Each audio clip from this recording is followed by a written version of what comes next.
اگلی حدیث حضرت ابو ہریرہ رضی اللہ تعالی عنہ سے مروی ہے کہ آپ صلی اللہ علیہ وسلم نے فرمایا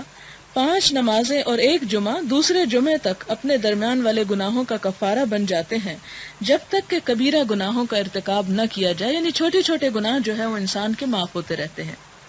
حضرت عثمان بن عفان رضی اللہ تعالی عنہ سے مروی ہے، فرمایا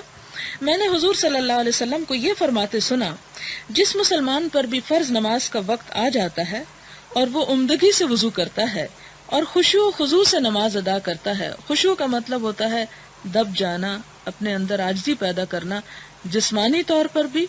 اور اپنے دماغ کو بھی اور دل اور نیت کو بھی اللہ تعالیٰ کی طرف جھکا لینا، تو وہ نماز اس کے گزشتہ گناہوں کا کفارہ بن جاتی ہے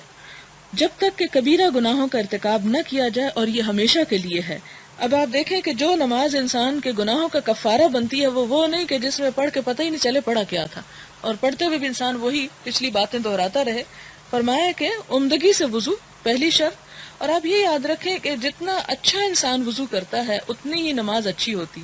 اگر وضو میں کوئی کھٹک باقی رہ جائے تو نماز بھی بے چینی میں گزرتی ہے۔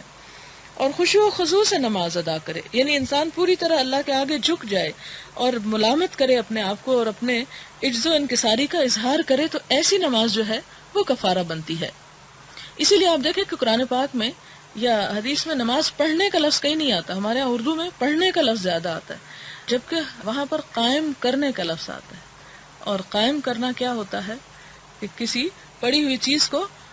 اٹھا کھڑا کرنا اس حال میں کہ وہ اپنی اصل پوزیشن میں آ جائے، اس کی اصل حیت جو ہے وہ واضح ہو جائے۔